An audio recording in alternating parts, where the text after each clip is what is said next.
وقال النبي صلى الله عليه وسلم من عمل عملا ليس عليه أمرنا فهو رد۔ حمد و ثنا کے بعد جمعہ خطبہ کے عنوان سے مسجد حاضہ میں جمع ہے۔ بابرکت ہے وہ ذات جس نے ہمارے اس ماہ مبارک کے ابتدائی ایام کو اپنی تکبیرات، اپنی تحلیلات، اپنی تسبیحات، اپنی تمجیدات سے مزین کر دیا، اور ان ایام کی قسم کھا کر ہمارے سامنے ان دنوں کی اہمیت کو واضح کر دیا۔ تحسین کے مستحق ہیں وہ لوگ کہ جنہوں نے ان ایام کو غنیمت جانا اور اپنے رب کا قرب حاصل کرنے کے لیے ریاضتیں کیں، محنتیں کیں، جد و جہد کی، حسب استطاعت جو توفیق ان کو حاصل کی، انہوں نے کوشش کی کہ کچھ نہ کچھ ان ایام کی ان مبارک گھڑیوں سے استفادہ حاصل کر لیا جا سکے اور اپنی آخرت کے لیے کچھ نہ کچھ ذخیرہ اندوزی کی جا سکے۔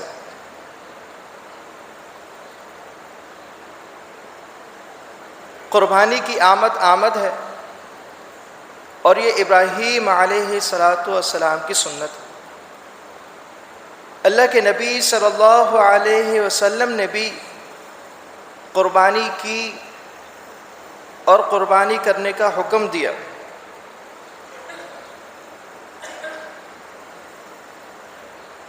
ایک روز یا 2 روز کے بعد ایک دعا جو کہ قربانی کے وقت پڑھی جاتی ہے، ہم اس کی تکرار سنیں گے، جو کہ قرآن کی ایک آیت سے ماخوذ ہے۔ ان صلاتی و نسکی و محیای و مماتی للہ رب العالمین۔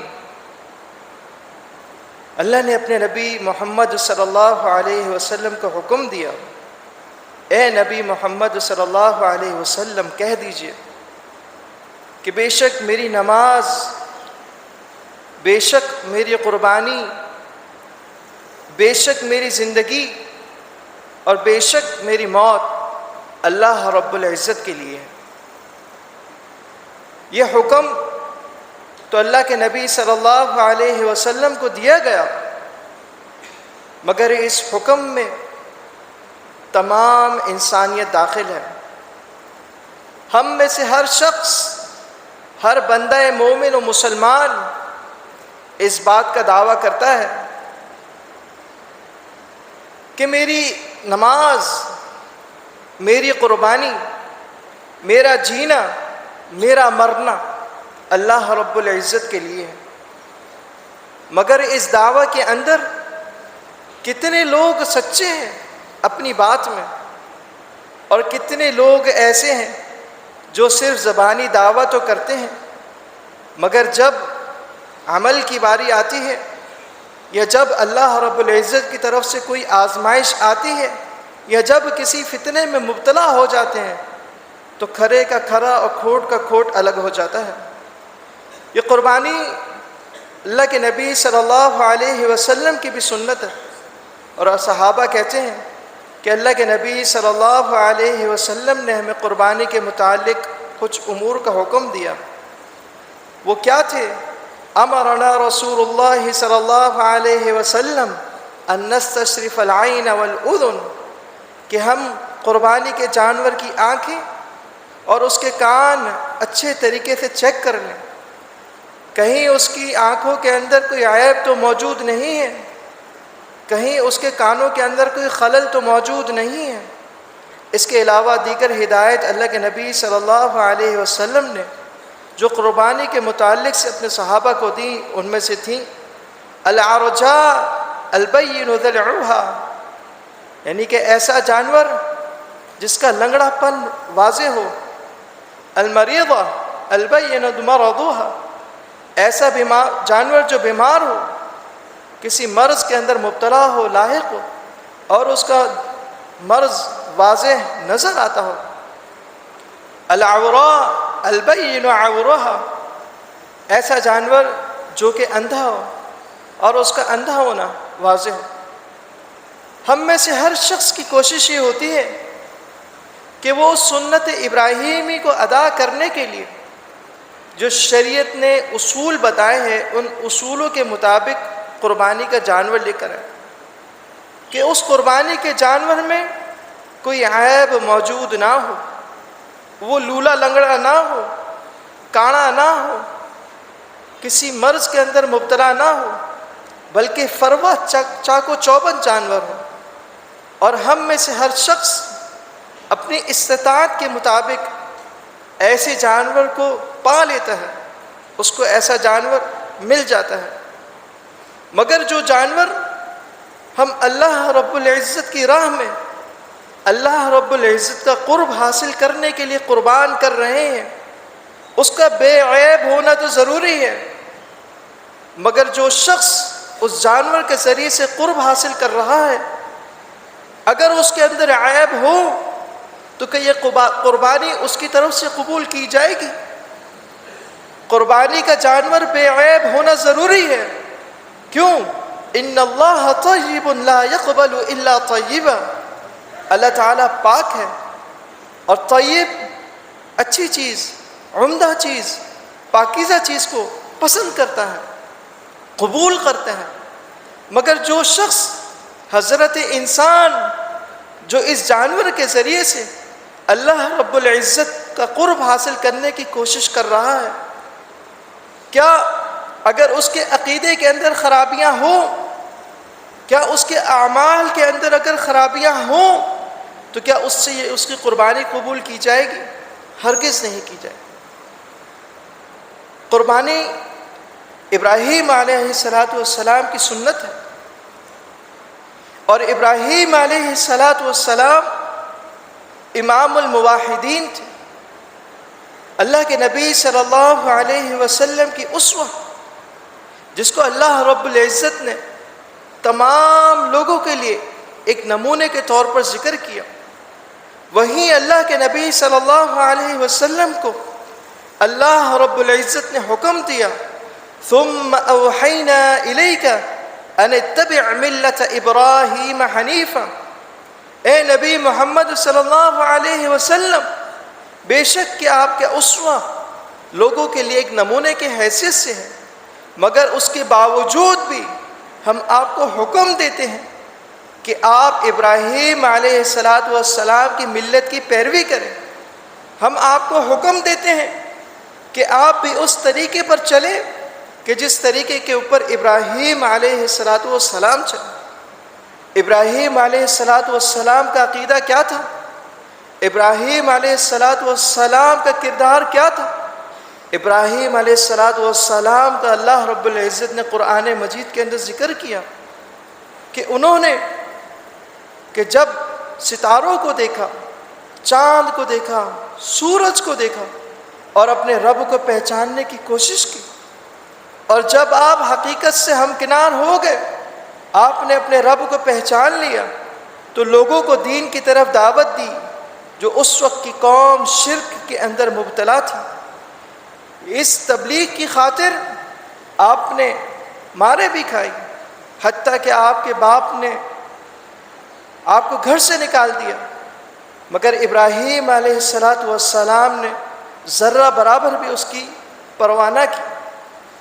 ابراہیم علیہ السلام موحد تھے، اللہ رب العزت کے سوا کسی اور کو نہ مانتے تھے.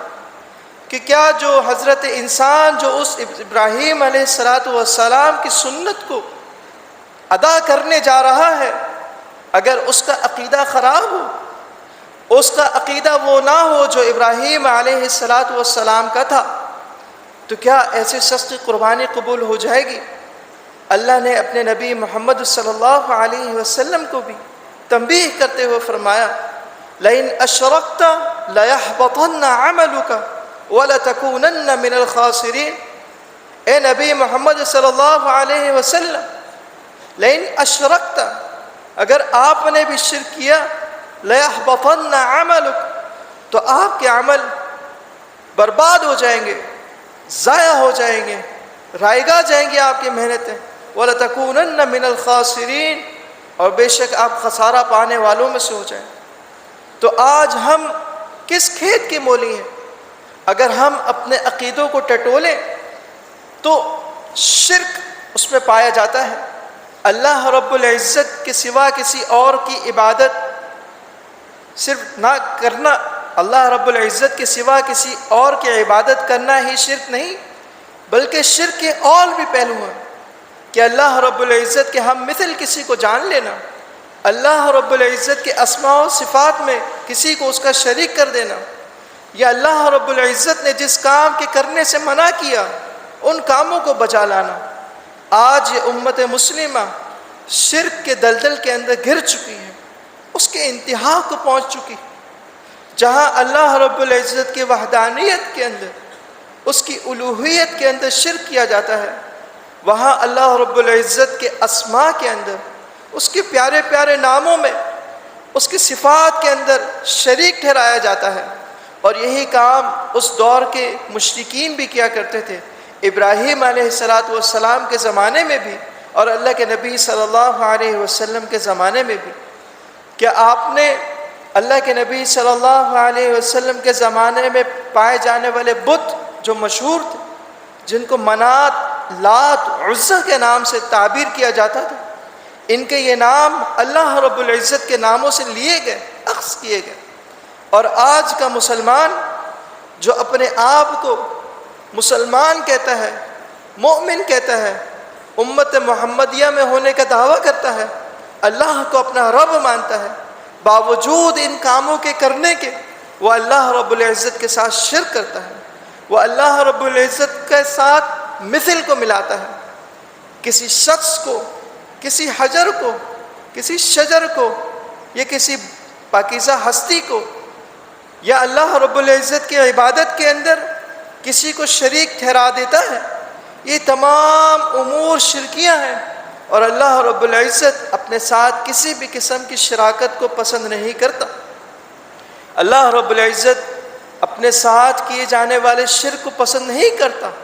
یہی وجہ ہے شرک کو کبیرہ گناہوں میں سے شمار کیا گیا ہے کہ جس کے کرنے والے کو اللہ رب العزت معاف کبھی نہیں کرے گا۔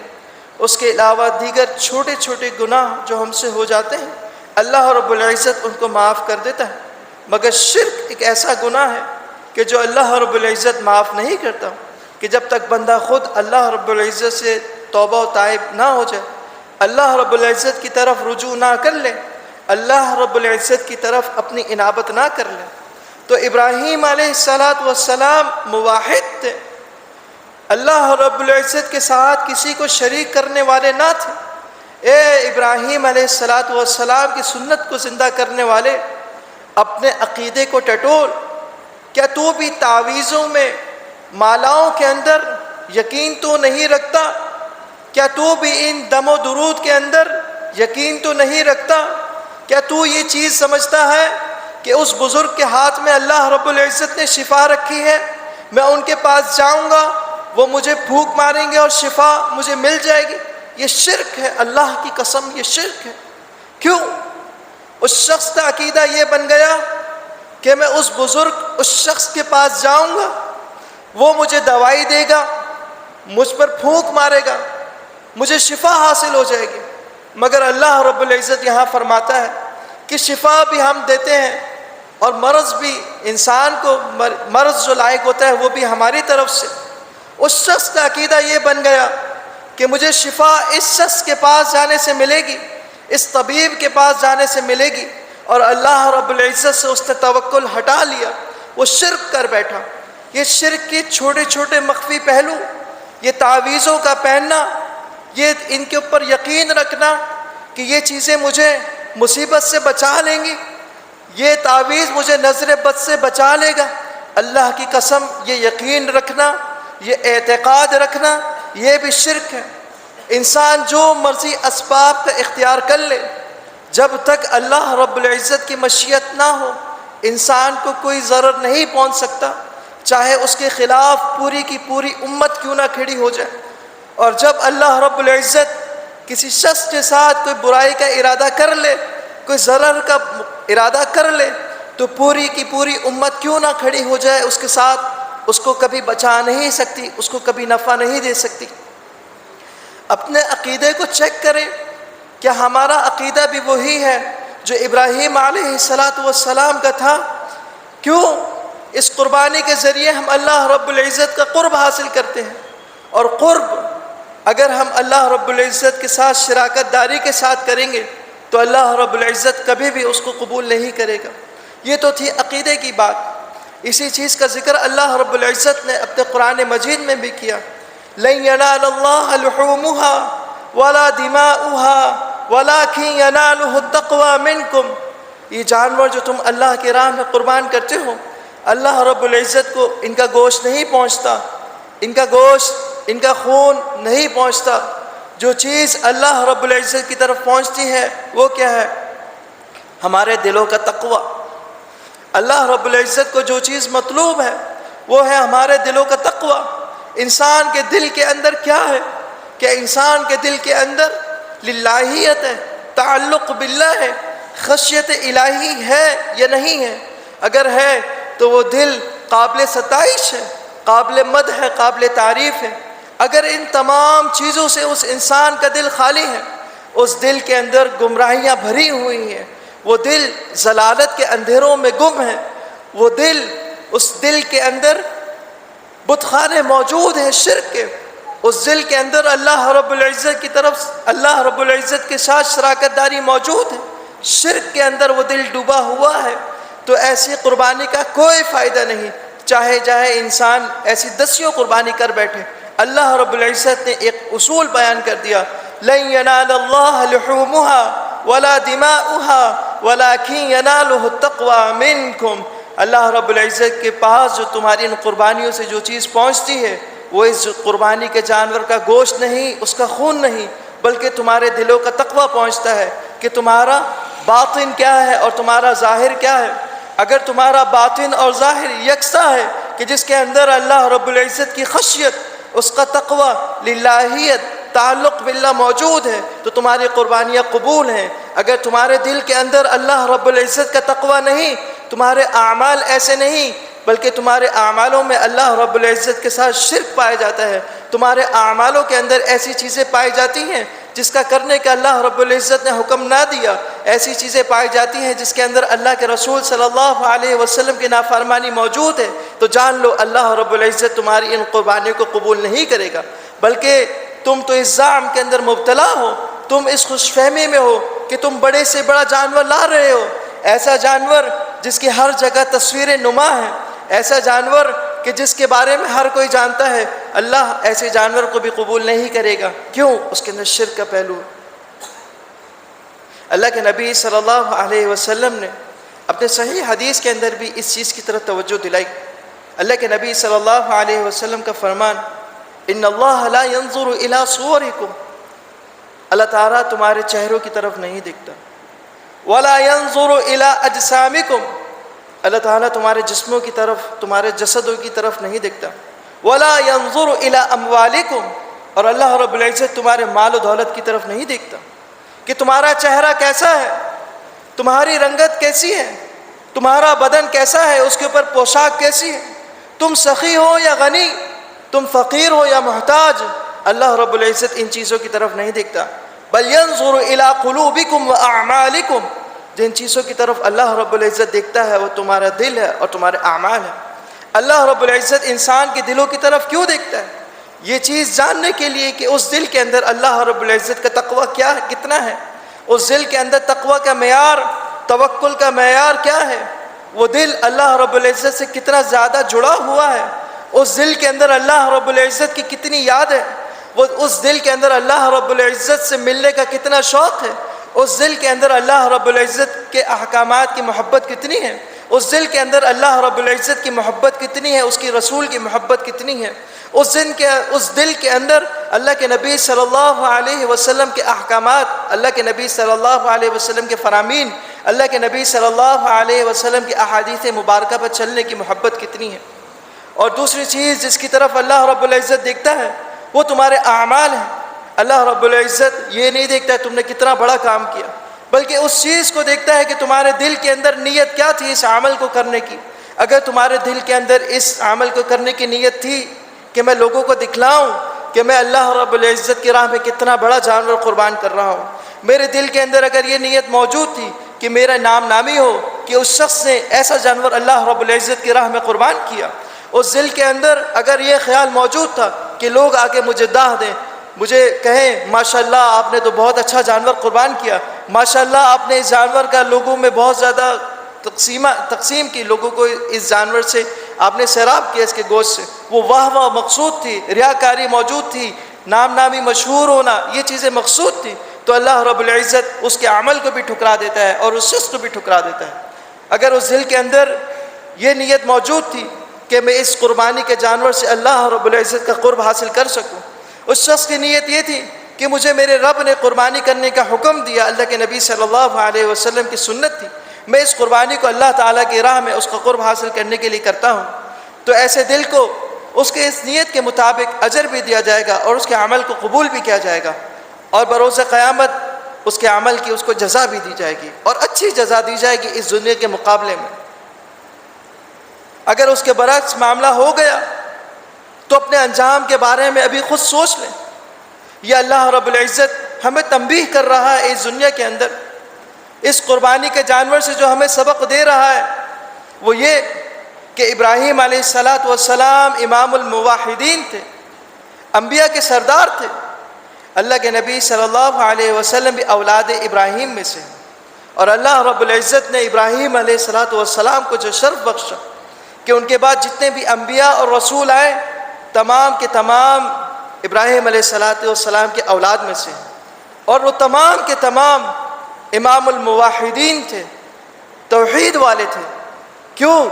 ان کے دادا بھی توحید والے تھے۔ یہی وجہ ہے کہ اللہ شرک کو پسند نہیں کرتا، اور جن کاموں کے اندر اللہ رب العزت کے ساتھ شراکت داری آ جائے، شرک کا پہلو، چاہے وہ مخفی ہو یا ظاہر، کم ہو یا زیادہ، اللہ اس چیز کو ٹھکرا دیتا ہے۔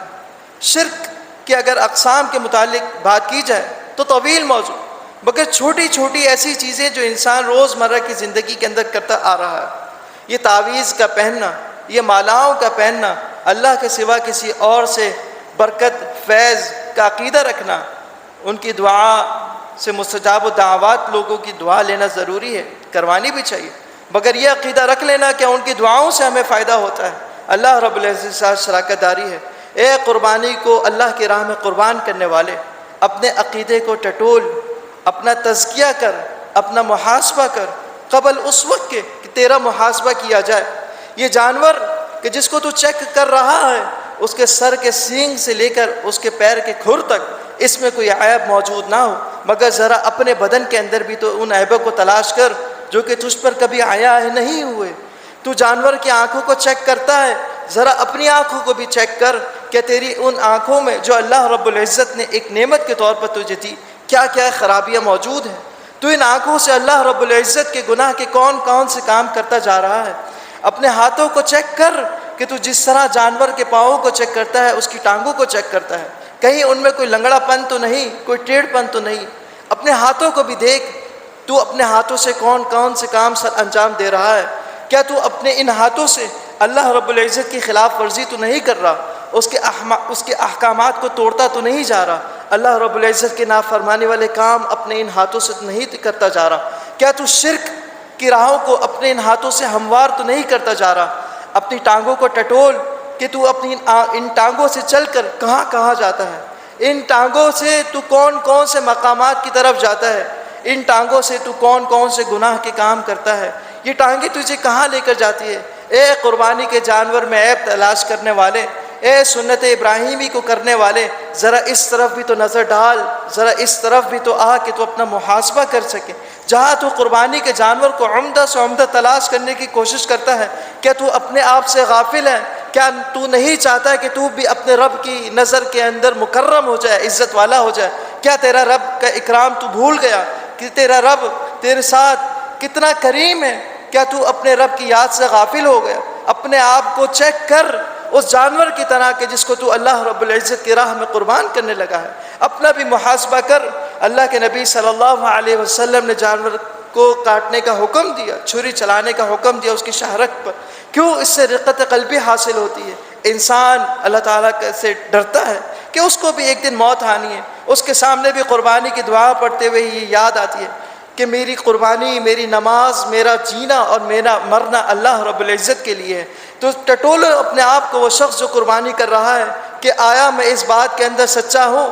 یہ جانور جس کو اللہ رب العزت نے ہمارے لیے مسخر کر دیا اور اس جانور کو ذبح کرنے کی مجھے توفیق دی، یہ اللہ رب العزت کا میرے اوپر اکرام اور میرے رب کا شکر ہے اس نعمت کے تمام ہونے پر۔ مگر میں بھی اللہ رب العزت کی طرف سے بھیجا گیا ہے، اس دنیا کے اندر ایک فرد ہوں، مجھے بھی اللہ رب العزت نے بہت ساری ایسی نعمتوں سے نوازا ہے کہ جس کے بارے میں میرا رب مجھ سے سوال کرے گا۔ آنکھوں جیسی نعمت، کانوں جیسی نعمت، ہاتھوں جیسی نعمت، ٹانگوں جیسی نعمت، دل جیسی نعمت، تو اللہ رب العزت کے ان نعمتوں کے اوپر شکر کرنے کے بجائے کیا میں کفران نعمت تو نہیں کر رہا؟ ذرا اس طرف بھی تو توجہ ڈالے وہ قربانی کرنے والا شخص۔ یقیناً یہ امر توجہ طلب ہے، ہمیں اس طرف لے کر آتا ہے کہ اس قربانی کے جانور کو تو ہم ذبح کر رہے ہیں اللہ کی راہ میں، کیا موت ہمیں نہیں آنی؟ کیا ہم نے اس موت کا مزہ نہیں چکھنا؟ وہ موت ایک ایسی حقیقت ہے جس کو جھٹلاتے ہوئے بھی جھٹلایا نہیں جا سکتا۔ یہ ایک ایسا جام ہے جس کو ہر شخص نے پینا ہے، ہر ذی روح نے موت کا مزہ چکھنا ہے۔ وہ جانور تو اپنی موت مر گیا، مگر ہمارے لیے ایک سبق چھوڑ گیا۔ اے میرے عیبوں کو تلاش کرنے والے، ذرا اپنے عیبوں پر بھی نظر ڈال۔ اے میرے عیبوں کو تلاش کرنے والے، ذرا اپنے عیبوں پر بھی نظر ڈال۔ اے مجھے اپنے رب کے راہ میں قربان ہونے والے، ذرا اپنے آپ پر بھی تو نظر ڈال کہ تو بھی ایک دن اس دنیا سے چلا جائے گا، اس مسافر کی طرح جو ایک سرائے سے دوسرے سرائے کی طرف جاتا ہے، ایک جگہ سے دوسری جگہ کا سفر کرتا ہے۔ کیا تو مسافر نہیں ہے اس دنیا میں؟ تیرا ٹھکانہ تو آخرت ہے۔ کر لے زاد راہ میں کچھ اضافہ، کر لے کچھ اپنی نیکیوں میں اضافہ کہ جو تیرے کام آئیں گی آخرت میں۔ یہی وجہ ہے کہ اللہ کے نبی صلی اللہ علیہ وسلم عید قرباں کے موقع پر لوگوں کو واعظ و نصیحت کیا کرتے تھے، اور ایسی نصیحت کیا کرتے تھے کہ جس سے انسان کے دل کانپ اٹھتے اور ان کے ایمان بڑھ جاتے، لوگ اپنے اعمال کی طرف توجہ دیتے، اور ایسا لگتا جیسے یہ عید کا دن ان کے لیے خوشی کے ساتھ ساتھ ان کے لیے ان کے ایمان کو بڑھانے کا بھی ذریعہ ہے۔ اپنے اعمالوں کو ٹٹولیے، کہیں ہمارے اعمال ایسے تو نہیں کہ جس کے اندر اللہ رب العزت کی نافرمانی ہو، اس کے رسول صلی اللہ علیہ وسلم کی نافرمانی ہو۔ عید کا روز سے اللہ کے نبی صلی اللہ علیہ وسلم اپنے صحابہ کے ساتھ عید کی نماز پڑھنے کے لیے جا رہے تھے کہ راستے میں ایک گھر سے نکلتی ہوئی نالی میں سے خون بہتا دیکھا، رک گئے، پوچھا اس گھر کا مکین کون ہے؟ بلاؤ اس کو۔ وہ اللہ کے نبی صلی اللہ علیہ وسلم کے صحابی ابو درداء کا گھر تھا۔ سوال کیا ابو درداء ما ھذا الدم، ابو درداء یہ خون کیسا ہے؟ کہنے لگے کہ میں نے اپنی قربانی کا جانور قربان کر دیا۔ کیوں؟ کیونکہ اللہ کے نبی صلی اللہ علیہ وسلم اگر میں قربانی کے جانور کو نماز کے بعد قربان کرتا تو تاخیر ہو جاتی۔ میں نے سوچا کہ قربانی کے جانور کو نماز سے پہلے قربان کر دوں تاکہ میں نماز پڑھنے جاؤں اور جب واپس آؤں تو یہ جانور کا گوشت تیار ہو۔ میرے پڑوسی فقیر محتاج ہیں، ان کو اپنے ہاتھ سے اس قربانی کا جانور کا گوشت پیش کروں، اپنے ہاتھ سے کھلاؤں، میرا یہ جذبہ، میری یہ نیت ہے۔ تو اللہ کے نبی صلی اللہ علیہ وسلم نے فیصلہ کیا، یا ابا درداء تلک شاۃ لحم، اے ابو درداء تمہاری ایک بکری جس کو تم نے ذبح کیا یہ تو گوشت کے لیے تھی، بلکہ قربانی کے لیے نہیں تھی۔ ہماری سنت یہ ہے کہ ہم اپنے دن کا آغاز نماز سے کرتے ہیں اور پھر اس قربانی کرتے ہیں۔ بے شک انسان کا جذبہ، اس کا شوق کچھ بھی ہو، پہلو جس کو اپنے سامنے رکھنا ہے وہ اطیعوا اللہ و اطیعوا الرسول والا رکھیں، اللہ کی اطاعت اور رسول صلی اللہ علیہ وسلم کی اطاعت والا رکھیں، ورنہ وہ عمل مردود ہے۔ اللہ کے نبی صلی اللہ علیہ وسلم کا فرمان، من عمل عملا لیس علیہ امرنا فہو رد، ہر وہ کام جس کے اوپر ہمارے کرنے کا حکم نہ ہو، ہماری طرف سے اس کے اوپر مہر نہ ہو، وہ عمل باطل اور مردود ہے۔ اس صحابی کا شوق یہ تھا، جذبہ یہ تھا کہ میرے پڑوسی آج کے دن فقر و فاقہ سے نہ رہیں، مگر اللہ کے نبی صلی اللہ علیہ وسلم نے حکم دے دیا کہ تمہیں دوسری اس بکری کی جگہ دوسری قربانی کرنی ہوگی، تمہاری یہ بکری، تمہارا یہ قربان کرنا قربانی نہیں بلکہ ایک عام ذبح ہے۔ سبق یہ موجود ہے اس واقعے کے اندر، اپنے اعمالوں کو بھی جانچیں، پرکھیں کہ میں صبح و شام میں، لیل و نہار میں، ان 24 گھنٹوں میں جو کام کر رہا ہوں ان کا تعلق اگر عبادت سے ہے تو وہ عبادت اس طریقے کے اوپر ہے جو اللہ رب العزت کو مطلوب ہے، جس کے لیے اللہ نے اپنے نبی محمد رسول اللہ صلی اللہ علیہ وسلم کو بھیجا، اور انہوں نے اللہ رب العزت کے تمام احکامات کی تبلیغ کی، اس کی شریعت کی تبلیغ کی، ہر چیز ہم تک پہنچا دی۔ کیا ہم ان کاموں کو اس طرح بجا لا رہے ہیں جس طرح ہمیں کرنے کا حکم دیا گیا؟ اگر نہیں تو سوچنے کی بات ہے۔ ایک فکر آپ کے درمیان چھوڑے جا رہا ہوں، چاہے اس عمل کا تعلق ہمارے روزمرہ کی عبادت نماز سے ہو، یا اس چیز کا تعلق پڑوسیوں کے حقوق سے ہو، چاہے اس چیز کا تعلق اولاد کے حقوق میں سے ہو یا والدین کے حقوق میں سے، یا اس چیز کا تعلق ہماری معاشرت کے ساتھ ہو یا ہماری معیشت کے ساتھ، اگر وہ چیز عبادت کے اندر شمار کی جاتی ہے تو جانیے اس کو کہ میری یہ عبادت یا میرا یہ عمل جو میں کر رہا ہوں عین شریعت کے تقاضوں کے مطابق ہے یا نہیں ہے۔ اگر ہے تو مبارک ہو آپ کو، اگر نہیں ہے تو کوشش کیجئے اصلاح کرنے کی، اپنی بھی اور اپنے معاشرے کی۔ اللہ نے اپنے نبی ابراہیم علیہ السلام کو بکرا مینڈا ذبح کرنے کا حکم نہیں دیا تھا، بلکہ جس چیز کا تقاضا کیا تھا وہ ان کا بیٹا اسماعیل تھا۔ اللہ رب العزت قرآن میں فرماتا ہے، فَلَمَّا بَلَغَ مَعَهُ السَّعْيَ قَالَ يَا بُنَيَّ إِنِّي أَرَىٰ فِي الْمَنَامِ أَنِّي أَذْبَحُكَ فَانظُرْ مَاذَا تَرَىٰ۔ ابراہیم علیہ السلام کا زمانہ اگر آپ ان کی سیرت کا مطالعہ کریں، قوم کو دعوت دی، قوم نے جھٹلا دیا، والد نے گھر سے نکال دیا، اپنے آبائی شہر بابل کو چھوڑ کر شام کی سرزمین کی طرف آ گئے۔ اس دنیا کے اندر کوئی ایسا شخص نہ تھا جس سے وہ اپنی دل لگی کرتے، اپنے دل کا حال سناتے، سوائے دو لوگوں کے، ایک ان کی بیوی سارہ اور دوسرا ان کے بھتیجے لوط۔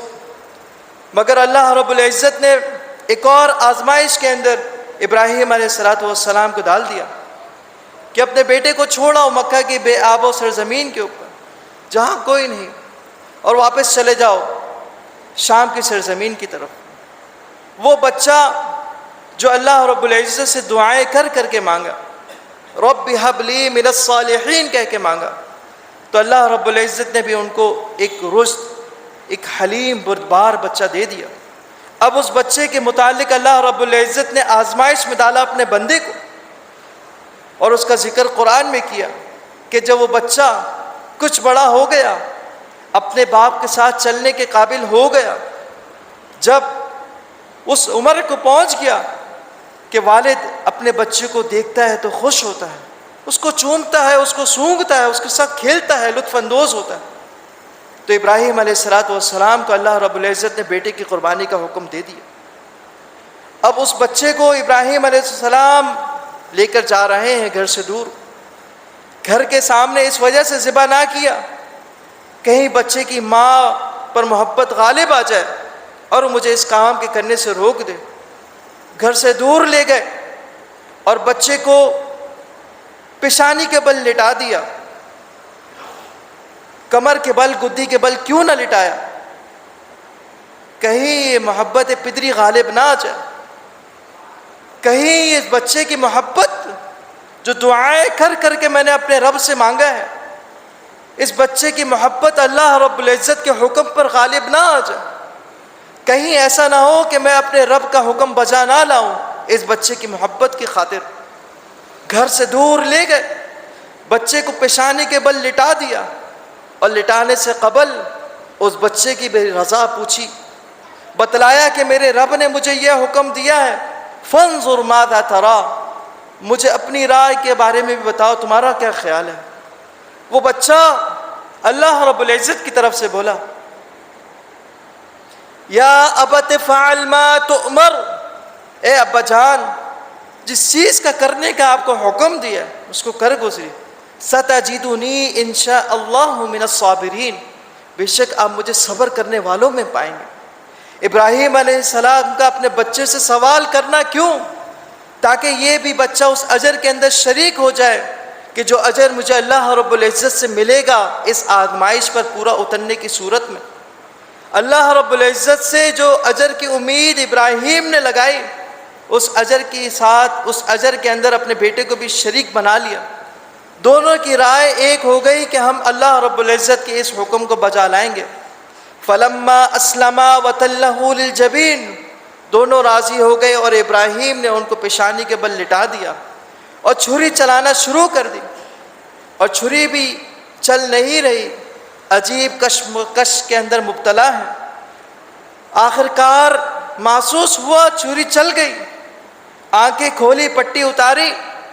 وَفَدَيْنَاهُ بِذِبْحٍ عَظِيمٍ, تو اللہ رب العزت کی طرف سے اعلان آ گیا, قد صدقت الرؤیا, اے ابراہیم تو نے اپنا خواب سچ کر دکھایا.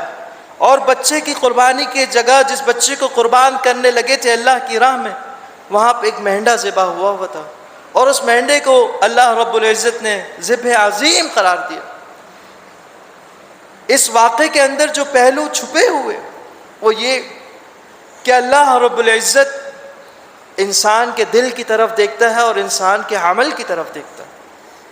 اس دل میں کیا تھا اور اس عمل میں کیا تھا. اے قربانی کو کرنے والے, تو بھی اپنے دل کی طرف دیکھ اور اپنے اس عمل کی طرف دیکھ. یہ ایک ایسی سنت کہ جس کو کرنے کا ثواب آج تک ابراہیم علیہ السلام کو مل رہا, اور جب تک یہ قربانی ہوتی رہے گی ابراہیم علیہ السلام کو اس قربانی کا اجر ملتا رہے گا.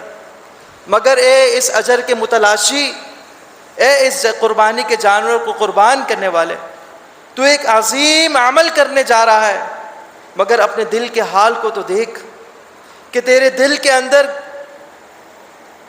شرک تو نہیں ہے, تیرے دل کے اندر وہ خامیاں تو موجود نہیں ہیں جو اللہ رب العزت کو پسند نہیں ہے. کیونکہ ان اللہ طیب لا یقبل الا طیبا, اللہ تعالیٰ پاک ہے اور حلال عمدہ پاکیزہ چیز کو پسند کرتا ہے. اللہ تعالیٰ رذائل کو پسند نہیں کرتا. اپنے اس عمل کو پاکیزہ بنا.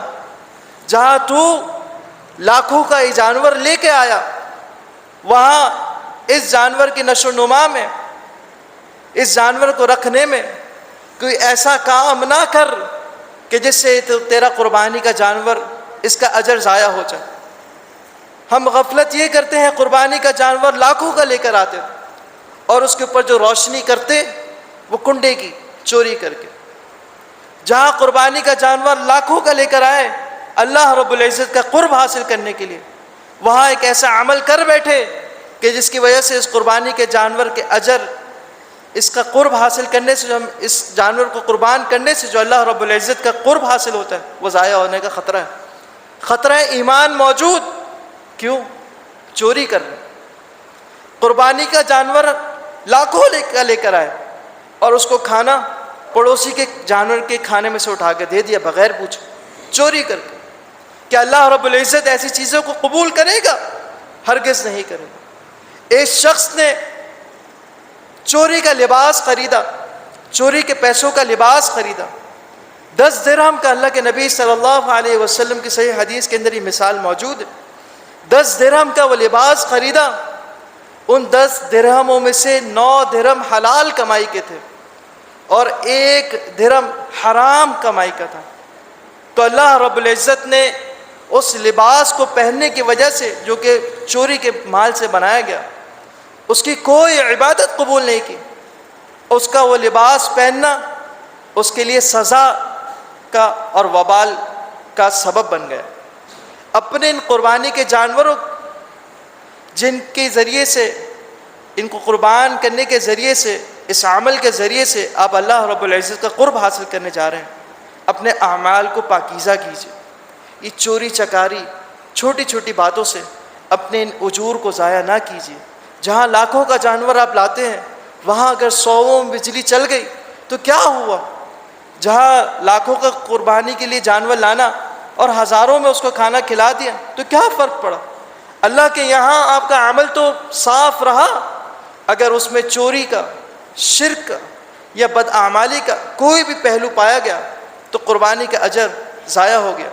اسی لیے عبداللہ امام حمیدی ذکر کیا کرتے ہیں، یا ایھا الناس، اے لوگو، لا ينفع القول الا بالعمل، یہ زبانی باتیں عمل کے بنا فائدہ نہیں دیتی۔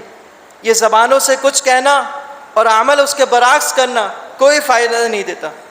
ولا ينفع القول والعمل الا بالنیہ، اور یہ زبانی باتیں کرنا اور کام کرنا نیت کے بنا کوئی فائدہ نہ دیتے، کہ انسان کے اس کام کرنے کی نیت ہی نہیں تھی تو یہ آپ کا کام کرنا، آپ کی بات کرنا، زبانی باتیں کرنا کوئی فائدہ نہیں۔